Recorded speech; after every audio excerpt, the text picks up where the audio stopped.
Yabona njengoba ngikubuza ngifuna ukucaciseleka la ekuthenini njengamanje abomathu angisukela isalukazi ngisibambe ngesikinye sife kuthiwa usathana. Kudala umuntu wathi ma ebulala omunye noma esenza okubi kwakuthiwa ukwenziswa yini lokho. La sibale kubulaleni umuntu. Mina ngiphasisa ngisho nje la ngiphasisa ukubulala omunye umuntu. Ziningi indlela zokuthi mhlambe la ngathiwa mina nawe sinenkinga singayilungisa. Yabo. Ngapha nawe mhlambe mina nawe uyasixaka. Bakhona abafundi esingake sibabe bafundi azi nginenkinga lapha ngixabene noba ngicela kube nendlela yokuyilungisa. Leyo ukubulala enye iphathi ngoba umuntu nomuntu unamafemeli wakhe. Unengane zakhe ezimdingayo. It's either rich or awukho rich kodwa nje wonke umuntu ubalekile. Nje ukuthi abe khona emhlabeni. Ngoba the time ungibulala ifamily yami ngeke ivume. The time ngibulala ifamily yakho ngeke ivume. Kuna namaphoyisa phakathi futhi usefuna manje mhlawumbe uyogquma ejele manje ingane zakho kusale ehlupheka la ngaphandle. Ziphile enye impilo le ongacabanga ukuthi ngenyanga zingayiphila uma ungasekho wena. Cabanga ke manje sifana nokuthi ushonile kodwa uyaphila. Ngoba phela nokuya lapha nawazi bofike bekunika iminyaka emingaka. Labantu abangale abawubona begweba abantu.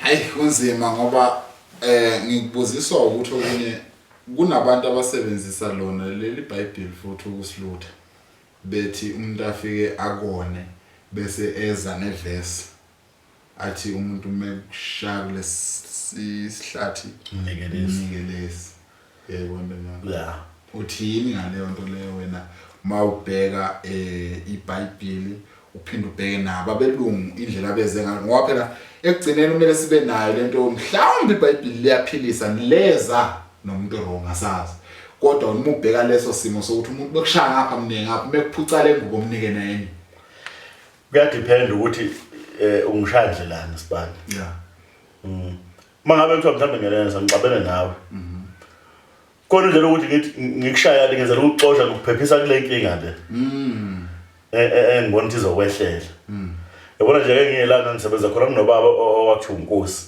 ngixolisa nje kumfa engaseke salalela uyazi unkosi bukufike uthi uvijwa amaphoyisa uqabela amaphoyisa efethi yini mfana wenze njani ubangana amaphoyisa ekukhe ngebaba lifusa hamba la phusha ngesicathulo yabona wona udle phansi ubale sale khuluma namaphoyisa ukuthi usakuphephisile wona ngalo ndlela ngoba manje akazange ethi yini kwenze njani phambi kwalabantu ekunje wanya hamba msebenzini ubangana amaphoyisa yabo usuphephile ngoba manje azothola amaphoyisa lokungaphi uzele ekhuluma ethi ngani umfana ingane le namhlanje mesela singengane usurayi ngalo ndlela laba abayihlakaniphe kakhulu futhi yabona bathi umuntu ukevuza laba bangabe ngeke ngithi mina ake evuke Sibale uthe wenze ihistory ngeke ngayitshotsha nje kancane ngaphinde ngayiyeka ngisisazobuya kuyona awungelaphe lapha singamajongo silimele uyabona mawuzalwa kunokufika isikhathi ube umfana ukhule ijongo kanjalo mawusolapha ko20 uzofika ko30 sinokubona ngazi ukuthi sesikhulile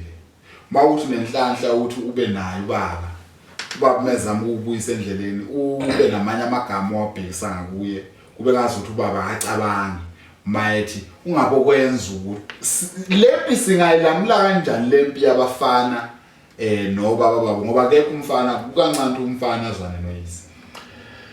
Hey Osba lapho ke ngathi mina kuyena ngendlela ekuzokukhuliswe ngayo ekhaya. Manje ukhuliswe ngenhlonipho uzohlonipha nje. Kodwa la ngabe bezokubukelela bengakuqondisi nangaphuma endleleni vele uzoba umdlambili. Angeke ulapheke lapho. Ukuthi ngina20 akusho ukuthi sengimdala kunomzali wami. Okay.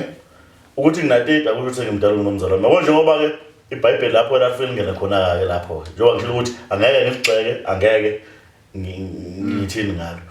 Njengoba ngithe mina ngapha enkolweni yesintu. Yabona nje bakuthiwa hlonipha uyihlono nyokuza insuku zakho zandezweni. Lo muntu ayisho lonto leyo wayishola phansi wajula lo muntu ayikhuluma ngaleyo. Ngoba akekho ubaba wakho ongathi ephila kahle kanti ethatha isibhamu yobulala umuntu. Ubaba wakho ngasokuthi mfana wamkhulu usabenze wonke ingane zakho ukhule ukwande ikhaya mhlambe kuyengana nje lazokulaya ngayo. Lokho uthatha isibhamu yobulala abantu kusoke ngesubaba loyo. Sokungesubaba. Hey sibali ngikuzwa. Ngoba sinalento yokuthi ubaba athi bafana bami la endaweni kulesi sigodi akekho umfazi akekho umuntu engifuna ukuthi angizele nomakoti esho umakoti wala endaweni kanti naye umakoti omthandayo khona la endaweni and lo muntu ufuna ukushada naye